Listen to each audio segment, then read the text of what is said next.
attracting wealth, the secrets of the millionaire's mind. When I refer to wealth, I mean much more than just money. I've met, and indeed I know, some of the richest people in the world, but some of them have very little of what I'd call real wealth. Some of them are workaholics with little quality time or friends, just looking for the next million. Of course, wealth is partly about having money, but real wealth is good health. Without your health, what use is money? Real wealth to me is having good friends who you can share intimate and pleasurable experiences with, laugh with, who stimulate and fascinate you. Real wealth is feeling happy most of the time. Real wealth is a sense of knowing you're contributing something to the world, that your life is worthwhile. After all, you are unique. Nobody can do things exactly the way you do them. Everyone has special skills they bring to the world, and the fulfillment of that is a wealthy feeling. First of all, I'd like to start by dispelling some myths about money, by perhaps challenging some of your views about money, because before you can truly become richer in the physical world, you're going to have to become richer in yourself. Stop for a moment and ask, what would having more money give you that you don't already have?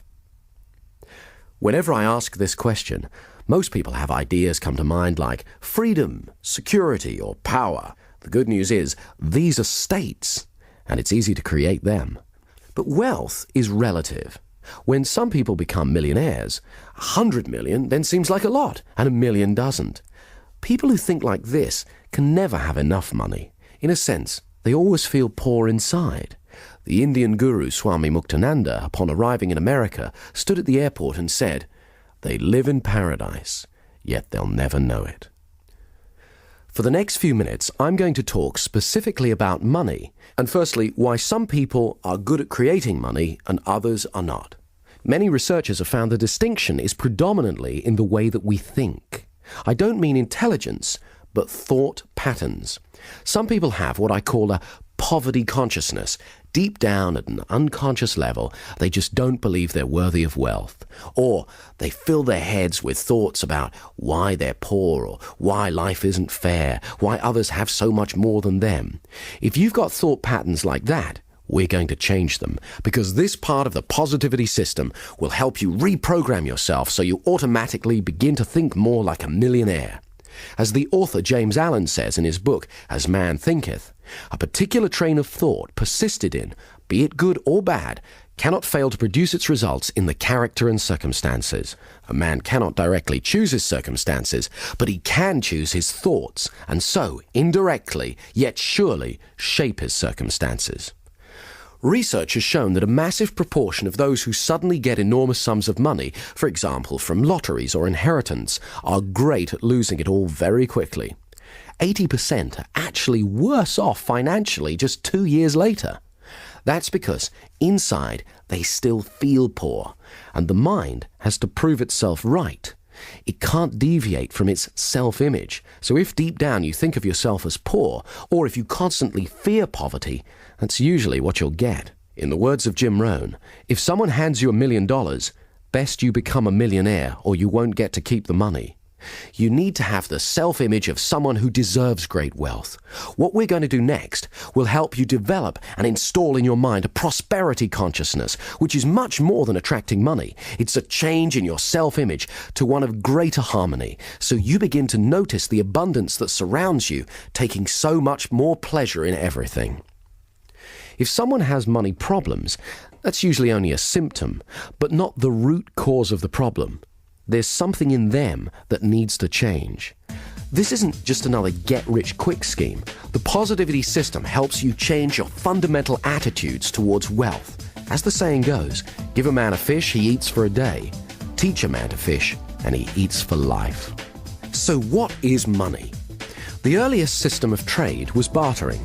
Eventually, coins were used to represent the value of things. They were the first IOUs. Then came paper money. A dollar bill is an IOU from the government. They used to print only as many dollar bills as they had gold reserves to support in the bank. However, in the 1940s, the governments of the world decided to abandon the gold standard system. Since then, they've been printing money like it was going out of fashion. So now there's only a fraction of gold in reserve compared to the amount of paper money in circulation. Even paper money is being replaced by plastic credit cards and numbers in computers. So money is essentially a symbol. Quite simply, money is a form of confidence. Say, for example, you and I are sitting here and we have $1 bill between us, and we pass it back and forth. If we do it really quickly, in a week we could spend $1 million. Money is the oil in the machine of the economy of a nation. It allows the flow of goods and services. Another way of looking at money is as packaged experience. Your efforts and work is translated into money, then it's translated back into a vacation or an automobile or whatever. However, some people view money as a commodity, wishing to acquire money for money's sake. These people often fear not having enough money, so they hoard as much as they can. This slows down the economy of a country, just as it's harder for an engine to work without enough oil. Also, these days, there are plenty of people who use money to project power, success, and happiness. However, money itself is not a source of happiness. Happiness is a neurochemical event. It's a state that you generate within you. History's littered with people who found that money alone wasn't enough. Elvis Presley, Howard Hughes, Marilyn Monroe, Christine Onassis, and the Gettys are all prime examples. The musician Ry Cooder said, "All the money in the world is spent on feeling good." But you already know that good feelings are just states of mind and body. So part of the equation of becoming wealthier is simply to cut out the middleman and just have the good feelings that the money would have given you. Some people say, well, I can't feel self-respect or achievement until I have a certain amount of money in the bank. Of course, it's great to have targets and goals, but why don't you make one of them feeling good now? Let's talk about negative thoughts about money. Most people have been programmed with some negative financial limitations. They've been taught things like the Bible says money is the root of all evil. What the Bible actually says is the love of money is the root of all evil. That is the acquiring of money for its own sake. Or they've been told that there's only a finite amount of wealth and that the more you have, the less there is for others. Again, this is more garbage. It's actually common in our culture to hear terms such as filthy rich or fat cat, which are indicative of an unconscious mistrust of money. Our unconscious beliefs about money affect how much we're able to create. If, say, you believe money is bad in some way, you'll unconsciously sabotage your attempts to create more money in your life. For example, some artists believe that they cannot have commercial success because that compromises their artistic integrity. Other people believe that you can't be a good person unless you're always helping others, even if it's to your own detriment. But as Abraham Lincoln said, you can't help the poor by being one of them. Some people stay poor because it's safe, it's what they know, but it's not what they're truly capable of. Quite simply, the outside world is a manifestation of our inner world. As you use the positivity system, you're going to let go of any old limited ideas you've had about money and program your mind to become more prosperous. Limited ideas about money are historically derived. During the Middle Ages, the feudal system gave wealth to a privileged few, whilst the masses were tricked into believing that poverty was their salvation. This hierarchical system of power assumes that there's only a finite amount of wealth to go round, implying a scarcity of wealth. That is like some of the corporations of today, where power is top-heavy and everyone competes for their position. In some cases, poverty was glamorized, and for many years it was actually considered a Christian virtue. Some people who grew up in the last century during the Depression, or experienced rationing of food and essentials during the Second World War, have unconscious beliefs that there just won't be enough to go round, and many of them have inadvertently passed them on to their children. One of the extremely negative attitudes about money is holding resentment towards someone else's wealth. That comes from a place of very low self-esteem, and it keeps those people stuck. It's better to wish the best for others. When it comes to money, nearly all the self-help and metaphysical books refer to something called the law of attraction. The law of attraction is a useful metaphor for synchronicity, which can be described as the appearance of meaningful coincidences or incidences of chance. For example, have you ever thought about someone, the phone rings, and it's them? Now, is that telepathy, some kind of magnetic attraction, or just coincidence? Have you ever thought about, say, getting a particular car? Then suddenly you see that type of car everywhere. Maybe you're just noticing how many of those cars were there already. Wouldn't it be good to attune your mind to notice how many opportunities there are to become wealthier? Some people believe the mind is like a magnet, that what we hold uppermost in our attention, we attract to us. In other words, we always get more of what we focus on. In music, there's something called the principle of sympathetic resonance. If you have two pianos in the same room and you hit a C note on one piano, you'll find that the C string on the other piano will start vibrating in resonance at the same rate. In the same way, you're always attracting people and circumstances that resonate with your predominant thoughts. Whether you choose to believe in the law of attraction or not, it's interesting to note that many highly successful people do. Those who focus on the positive in life and attract it to them are called lucky. I personally believe we create our own luck. That is what's meant when it says in the Bible, "A man is what he thinks about all day long." Your thoughts are an energy that are powerful and creative. I've found that most wealthy and successful people tend to employ the same simple habits and beliefs about prosperity. However, the same rule of habits and beliefs applies to poverty as well. I believe that many people help to keep themselves poor through the beliefs and habits they have towards money.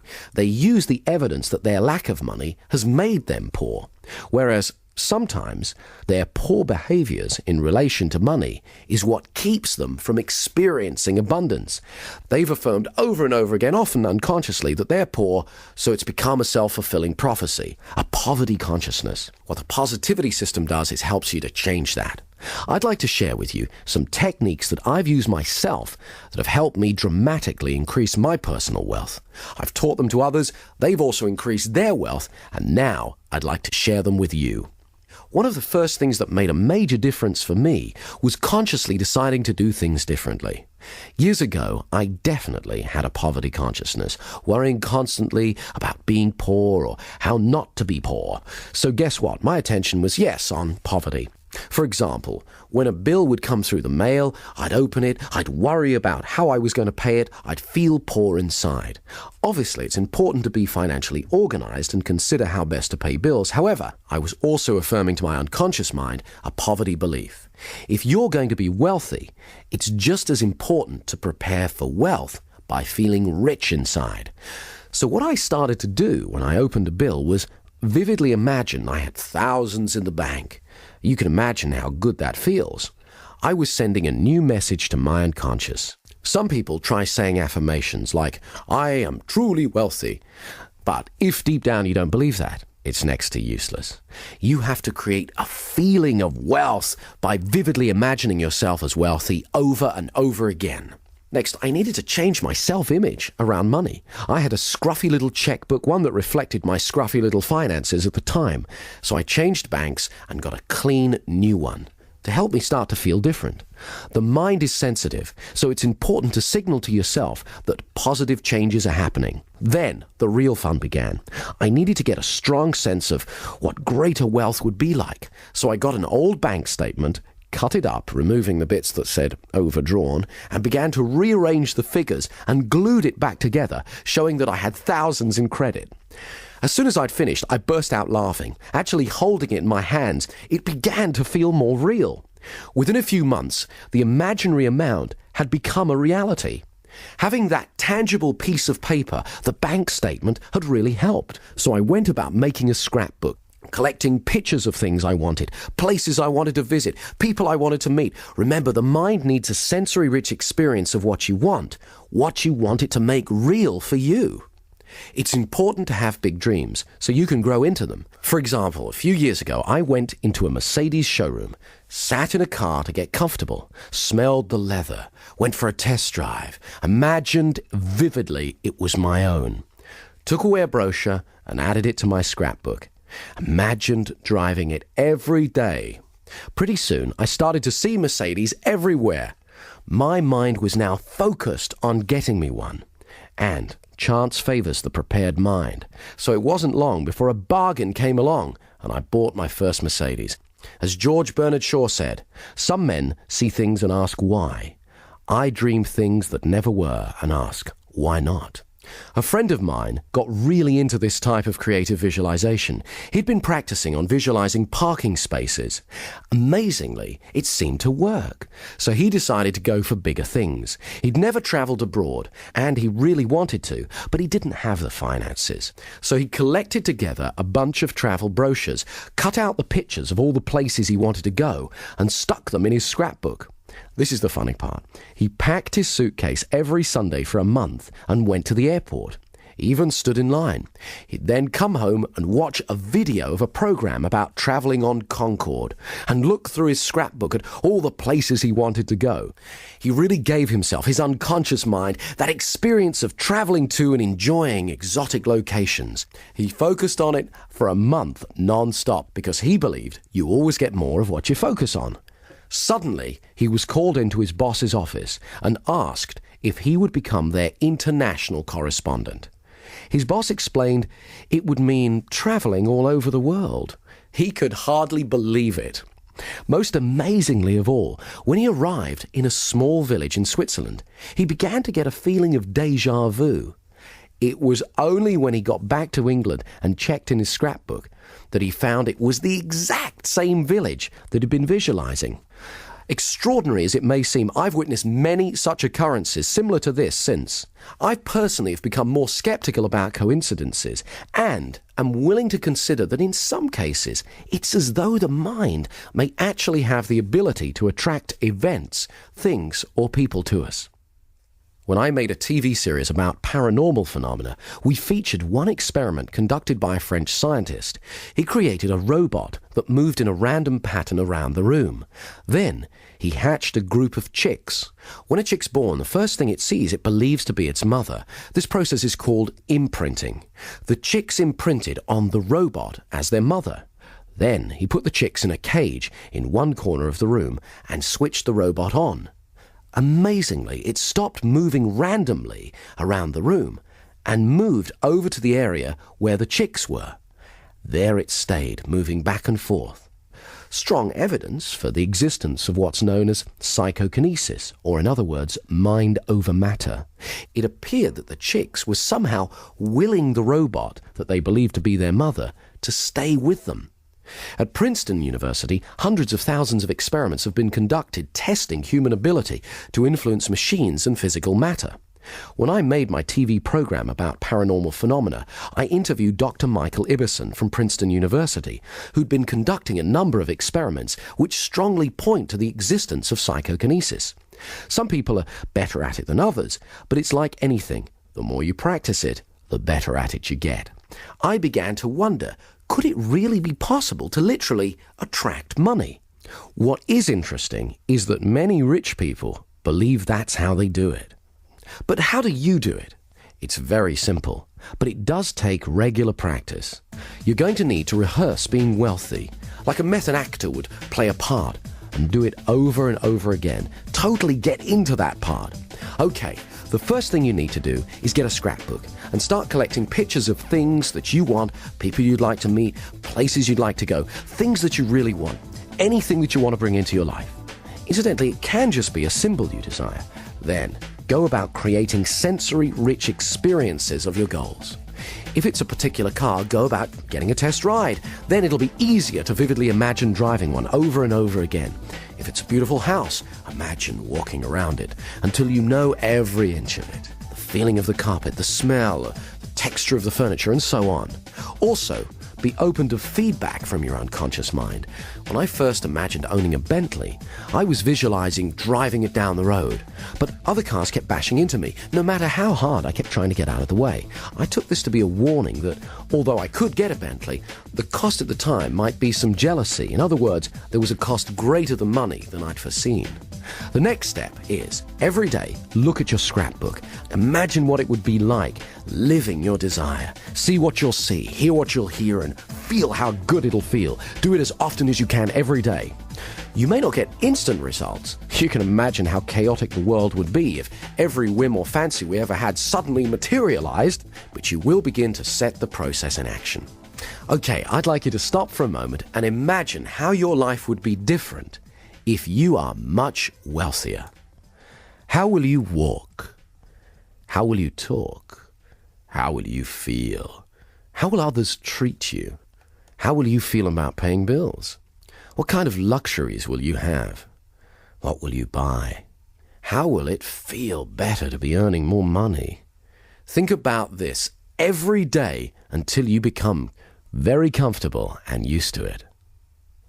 Right, next, here are the 20 best ideas that I can give you on how to start increasing your wealth today. Any one of these will make a difference. As you start using more and more of them, you'll move even faster towards a wealthier life, towards the millionaire's mind. Number 1, save first, then spend what you can truly afford. Now, I know this sounds obvious, but poor people do the opposite. They spend what they earn. Often, they spend more than that and wind up affirming their poverty. You have to have a plan and stick to it. Come up with a plan to clear any outstanding debts and take steps towards reducing your debt month by month. As soon as possible, stop keeping your head above water and start laying the foundations of wealth. Some people find it helpful to write down everything they spend money on. Somehow, having it right there in front of them makes it much clearer. 2, study wealthy people. Find out what it is that they're doing and you aren't. Understand how they think and behave towards money and wealth. Do the technique we did where you choose a role model. Ask yourself, what did they do that I don't do yet? Read books and listen to audio programs on wealth. There's plenty of superb sources of wisdom on the bookshelves. 3, ask for help. I find that as long as you're polite and respectful, most people are willing to help. There are other reasons why asking is a good practice. It makes other people aware of who you are and lets them know you take yourself seriously. It's a sign of self-worth. It also gives others the pleasure of helping you. Not everyone will offer to help because they don't want to impose. So ask and give them the opportunity and the pleasure of helping. It's good for their self-worth as well. As Charles Givens, the author of Wealth Without Risk, says, if you want to learn about money, learn from somebody who has a lot of it. Many of the most successful people I know have said that they wish more people would have the courage to ask them for advice. 4, do regular visualizations. Create a sensory-rich experience of what it is that you want so your unconscious mind can get a clear idea. Also, walk around for an hour each day, imagining you have everything you want. Walk into a restaurant as though you are a multimillionaire or a famous rock star or whatever it is that turns you on. Do it like a method actor would, totally get into the part, because it conditions your mind to get used to success, and it's a lot of fun. 5, make a joy list. Think of everything you love doing. Then, regularly treat yourself. Let yourself know that you really care about yourself. How do you expect other people to treat you if you don't occasionally treat yourself? 6, continually stretch yourself. Dare to dream and think big. Push the limits. I don't mean take unnecessary risks, but most achievement involves some leaps of faith. You can either choose a life of getting by and surviving, or you can push the boundaries. That's how human beings grow, by stretching. As the saying goes, if you keep doing what you've always done, you'll just get more of what you've already got. Highly successful people are continually stretching themselves. Stretching means moving out of the comfort zone. It's easy to become complacent and get stuck. However, if you continually look for bigger challenges, then you continually grow. It's important to have big dreams so you can grow into them. As Donald Trump says, you have thousands of thoughts every day. You might as well make them big ones. 7, get comfortable with money. Carry an appropriate amount of money. Get used to having it on you. Get comfortable with it. This sends an important message to yourself. One technique I used was to practice writing out checks and paying in slips for millions of dollars until I felt comfortable doing it. Obviously, don't leave them lying around. Doing that process meant that I was able to feel comfortable paying out large sums of money and to paying in large sums of money. So I conditioned myself to become a wealthier person. Far too many people are scared by large sums of money. When you get more money, your financial pressures don't get smaller. They get bigger. But that's the fun of it, because you become a more capable person. You have to be prepared to accept the responsibility. Be ready to play the bigger game. The bigger the challenges, the bigger the rewards. Like mastering any new skill, you do it one step at a time. Rehearse success over and over again, and then have it happen in the real world. Imagine what it's going to be like to be wealthier, so when it happens, it's not overwhelming. It's a pleasure. Number 8, Always give more than you're paid for. That way, other people will have a feeling of value towards you. It was only as long ago as the 60s that Japanese products were generally considered cheap and tacky. The legendary corporate consultant Edwards Deming largely helped in changing that. He developed a strategy that was adopted by the Japanese that focused upon two simple but important ideas: quality control and constant improvement. Nowadays, Japan is a nation of industrial might. By changing their beliefs about what was important, they became wealthy and powerful. It's easy. Just ask yourself, how can I do it better next time? Constantly look for ways to improve. Number 9, an attitude of gratitude. Now, I know it sounds like a cliche, but it really works. An attitude of gratitude is the exact opposite of a poverty consciousness. When you start to regularly think of all the good things you have, of how fortunate you are, that sends a strong message of abundance to your unconscious mind and creates a flow of prosperity. One of the single most important things you can do is make a practice every night before you go to sleep of thinking through all the good things in your life, your health, your friends, your opportunities, where you live in the world, and so on, and say thank you to God, to life, the universe, whatever it is that you feel most comfortable doing. A friend of mine has a great saying along these lines: today's gratitude buys you tomorrow's happiness. Of course, this also applies to people. Others love genuine gratitude, and it encourages them to help you again and again in the future. Number 10, stop seeing poverty as a problem and treat it as a challenge. Most wealthy people have to overcome it at some time in their lives. You don't have to make millions overnight. Just start making a bit more and more each day. Number 11, watch out for those old patterns of affirming poverty. For example, don't steal paper clips from the office. Anyone who's truly wealthy wouldn't need to. Feel good about paying bills. They're from people who believe that you can pay. They're more symbols or affirmations of wealth. Number 12, stop wasting time on unimportant things. Figure out what's most important to you and prioritize your life accordingly. I used to get caught with this one. Let's say your time's worth $100 an hour. Spending 2 hours calling round trying to get a lower price on something of $50 is bad money and time management.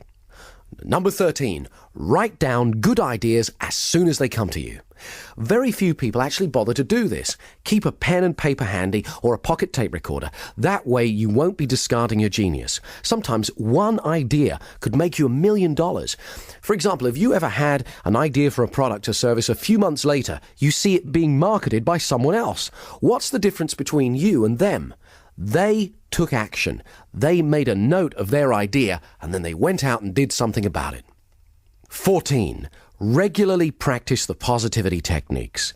For most people, opportunities to become wealthier present themselves every day without being leapt upon or even noticed. By practicing the techniques again and again, you're conditioning yourself to focus on wealth. Financial success is simply a matter of holding certain beliefs and religiously practicing certain actions consistently. Very few multimillionaires get to be rich by accident.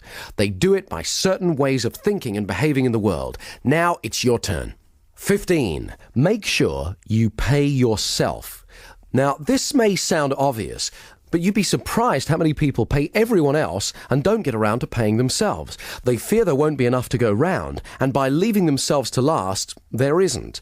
In fact, you could even go one step further and pay yourself first. Every month, write yourself a check. That way you'll unconsciously adjust your spending and make different choices so that there's some money left for you.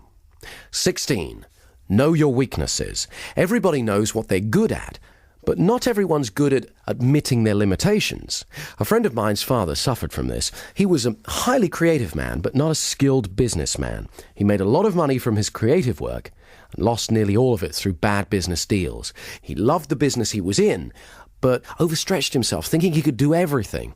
As my friend said on the matter a few years later, just because you like food doesn't mean you should be running a restaurant. There's some things I'm not good at, so I can either spend time and effort mastering them or hire someone else to do them. Number 17. Get in touch with your passion every day. I remember years ago when I first got interested in hypnosis, one of the old stage performers I was learning from was a salesman. He couldn't go for long without selling something to someone. We'd be out and he'd strike up a conversation with a person on another table. He'd find out their needs and offer to sell them what it was that they wanted. Often he didn't even have it. He'd then have to go and acquire it himself. He loved the thrill of persuading someone else. One day he knocked on my door and asked me to drive him home. I inquired where his Rolls-Royce was. He explained that earlier he'd been in the bank, he got carried away and sold it to someone. When I asked him what he thought his secret was, he said, excitement and passion are contagious. When you get truly passionate about what you want to do, others will find themselves drawn to you. If you want to know more about this kind of thinking, I recommend you read Do What You Love, The Money Will Follow by Marsha Sunita. 18. Take the fear out of making money.